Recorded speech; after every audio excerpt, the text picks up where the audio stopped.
Halo guys, Alan Kurniawan di sini dan di video ini saya mau share ke teman-teman semuanya pengalaman saya pertama kali merakit PC untuk kebutuhan menjadi YouTuber gaming plus editing tipis-tipis untuk kerjaan saya lainnya. Dan ini adalah pilihan yang saya pilih gitu. Dan ini adalah bagian PC only-nya, part-part PC. Kemudian ini bagian monitor plus tambahan lainnya yang saya butuhkan. Oke. Total yang saya keluarkan atau budgetnya ini adalah 9.880.000. Ini baru PC only-nya, tapi kalau ditotalin sama monitor plus tambah lainnya itu kurang lebih sekitar 12.601.000 kalau nggak salah totalnya seperti itu. Oke, dan karena ini pertama kali saya pengalamannya untuk merakit PC, ini adalah pilihan saya di mana saya belajarnya kurang lebih sekitar 9 jam, ya nggak 9 jam tok sih gitu kan, ada sekitar beberapa jam tambahan lainnya di mana ketika saya lagi mengumpulkan duitnya, mencari uangnya, itu saya belajar di forum komunitas rakit PC. Disitulah saya belajar baca-baca biar tambah pengetahuan saya. Oke, dan saya akan kasih tahu dulu ini teman-teman semuanya sebelum ke bagian merakitnya, saya akan kasih tahu dulu kenapa saya pilih part-partnya ini gitu biar teman-teman semuanya paham dan semoga bisa menjadi informasi yang bisa teman-teman semuanya jadi referensi. Oke, dan sekali lagi ini berdasarkan pemikiran pemula. Kalau teman-teman semuanya itu kalau ada informasi tambahan, misalnya ada saran-saran, jangan segan-segan untuk ketik di komen biar teman-teman semuanya atau yang baca komen itu bisa mendapatkan manfaatnya, saya juga bisa mendapatkan manfaatnya, dan semoga ya bukan kaum mending di mana tambahin kenapa nggak tambahin 300.000 bisa dapat ini.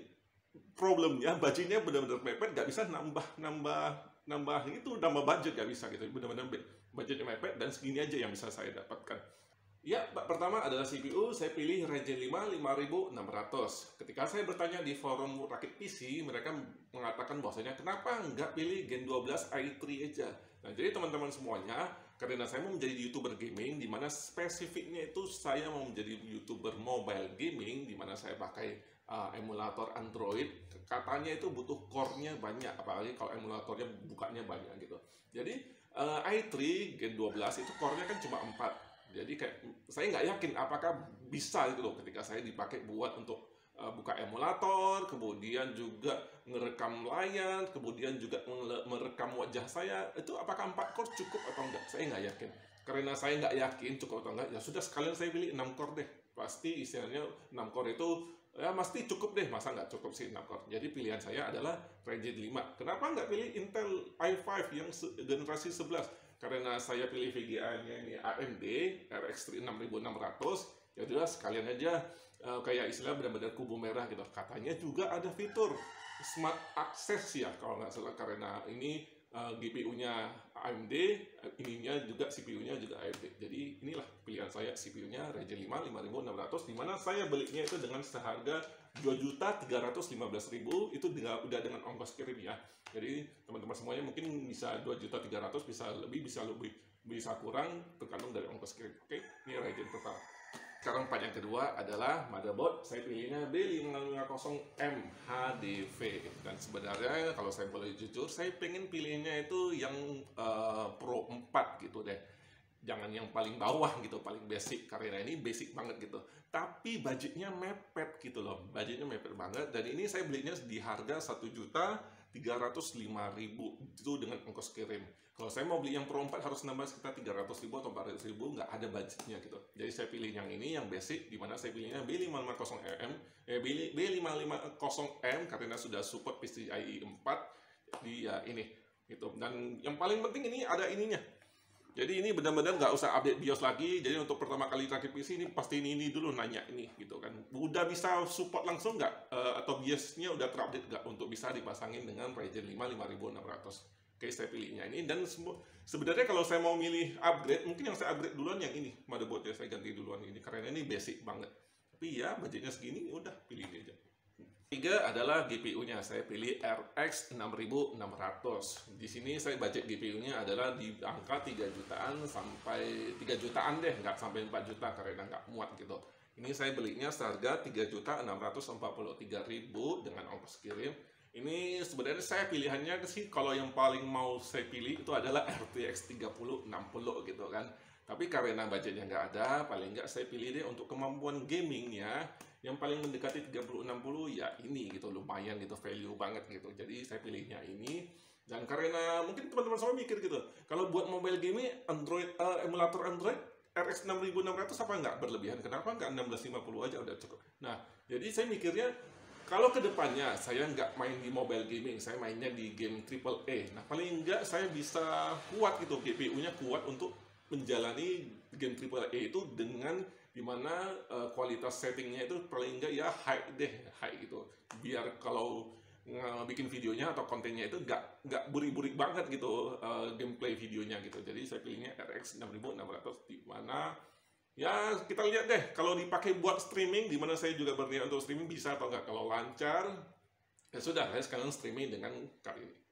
Oke, part selanjutnya adalah RAM, dan ini juga selanjutnya itu adalah SSD-nya. SSD-nya saya pilih yang 512 GB, yang paling ya merek Kaizen ini deh, yang budget banget gitu. Dan nggak pakai HDD, jadi pakai SSD aja dulu. Oke, dan kemudian ini RAM 16 GB, dual channel, 2x8 GB yang tim elite gitu. Jadi ini nggak ada RGB-nya, dan karena memang saya nggak terlalu suka juga RGB aja gitu. Jadi ini aja cukup. Oke, budget banget. Ini, oh ya, kasih tahu. Kalau ini harganya 479.000, SSD-nya saya beli. Kalau ini RAM-nya saya beli dengan seharga 819.000 dengan ongkos kirim ya. Jadi ini. Selanjutnya adalah power supply. Di sini saya pilihnya FSP HV Pro. Ini 650 watt, dimana saya cek di PSU tier list itu tier C, artinya cukup baik untuk mid gitu kan. Dan ini kenapa 650 watt gitu? Padahal saya awalnya itu mikirnya 550 watt cukup deh. Tapi kenapa kok belinya sampai 650 watt? Kan itu melebihi budget. Nah, beruntungnya itu nggak melebihi budget karena ini saya dapatnya dalam harga diskon. Kalau nggak salah harga aslinya sekitar kurang lebih 780-an deh, kalau nggak salah ingat gitu. Tapi ketika saya belinya ini harganya 646.000 doang. Nih saya pastiin dulu. Yap, 646.000 doang. Harganya sama, kurang lebih sama dengan yang 550 watt. Jadi kenapa saya nggak ambil yang 650 watt kalau harganya sama gitu kan? Jadi ya udah, saya pilihnya yang ini. Selanjutnya adalah casing fan. Di sini saya beli casing fan yang biasa aja, di mana lampunya itu statis. Di sini saya pilihnya warna putih. Ini saya belinya 6. Kenapa kok belinya sampai 6? Karena tempat saya mau menaruh PC-nya itu nggak ada AC-nya. Jadi buat pastiin bahwasanya itu dalam keadaan dingin, saya mau pastiin aja 6 fan deh. Istilahnya jangan kurang-kurangin biar lebih awet aja. Semoga karena pendinginan itu penting di PC. Oke, jadi 6 casing fan yang warna putih. Part selanjutnya adalah casing. Nah, casing saya pilihnya PC cooler Platinum MM200, yang dimana saya belinya dengan harga 494.000 dengan ongkos kirim. Ini saya pilihnya ini karena saya butuh yang airflow-nya bagus deh, yang depannya nggak ketutup, biar bagus saja airflow-nya. Ya, yang berikutnya adalah monitor. Monitor saya pilihnya Lenovo L24i 30, dimana saya belinya di harga 1.009.000. Nah ini teman-teman semuanya, saya ini udah dapat diskonan juga ketika membelinya. Harga aslinya sekitar 1.800.000 atau 1.900.000 deh, dapat diskonan beli di e-commerce gitu kan, toko hijau gitu. Dan ini saya pilihnya ini karena yang penting 24 inch gitu. Nah hertznya itu 75 Hz saja. Saya pilihnya 75 Hz karena saya nggak main game kompetitif di mana butuh hertz yang tinggi gitu, karena nggak perlu deh seperti itu. Jadi saya pilihnya yang 75 Hz, dimana ya saya pilihnya ini karena reviewnya juga bagus. Oke, part selanjutnya adalah webcam. Webcam saya pilih Xiaomi Xiaov gitu. Jadi teman-teman semuanya saya pilihnya ini dengan harga 168.000 dengan ongkos kirim, beli di toko hijau. Dan teman-teman semuanya ini budget banget menurut GTID, ini cukup bagus. Jadi ya saya pilihnya ini untuk merekam wajah saya ketika lagi gameplay, biar ada ekspresinya ketika main menjadi YouTuber gaming. Yang terakhir adalah mic condenser Soundtek 2.1. Ini saya beli supaya kualitas audio di YouTube saya itu baik deh, jernih, enak didengar. Ini saya belinya di harga 5.500 gitu. Jadi ini udah sama ongkos kirim, harganya segitu. Dan ini juga yang review juga bagus-bagus, oke banget. Jadi saya belinya ini pilihannya. Oke, terakhir juga saya mau ngasih tahu, saya ada beli meja ukuran 120 x 60 x 70, bukan meja ini ya, tapi mejanya lagi saya order, dan itu meja saya beli di harga 437.200, udah sama ongkos kirim kargo. karena saya nggak punya meja komputer atau meja kerja di rumah, jadi mau nggak mau beli meja gitu biar nyaman aja bikin kontennya. Oke, dan sekarang kita akan masuk ke sesi rakit PC, di mana semoga saya berhasil deh ngerakit PC-nya. Ini saya deg-degan juga, dan ya kita akan mulai rakit PC-nya.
Oke guys, sekarang udah selesai rakit dan sekarang saya deg-degan nih bisa nyala atau enggak nih. Jadi tadi ketika rakitnya pun cukup banyak masalah. Jadi ya kita lihat bisa nyala nggak. Onkan dulu yang belakang, kemudian bismillahirrahmanirrahim.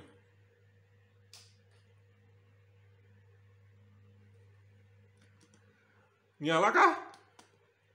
Sekarang monitornya lupa di on kan.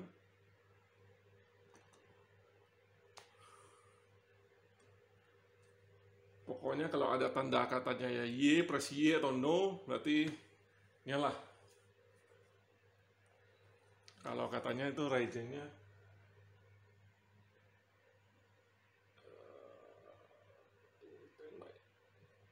nah, ternyata udah nyala, ternyata bisa. Kita pencet Y, baru sekarang kita lihat bisa masuk ke BIOS. Tadi banyak trouble ketika rakitnya. Terus standby dulu. Ayo, bisa.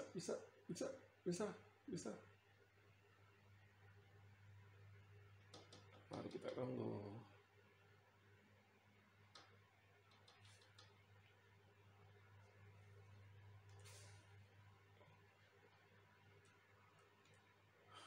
Reboot and select proper disk. Jadi ada trouble nih. Oke, nanti kita beresin dulu. Ya, ternyata bisa masuk BIOS dan masalahnya tadi itu bukan pencet del untuk masuk BIOS-nya, tapi pencet F2. Jadi ternyata pencet F2 baru masuk BIOS. Dan inilah ternyata udah nyala. Ini B550M mobilnya, kemudian Ryzen 55600, kemudian total memorinya 16 GB. Dan alhamdulillah bisa nyala, tadi deg-degan juga.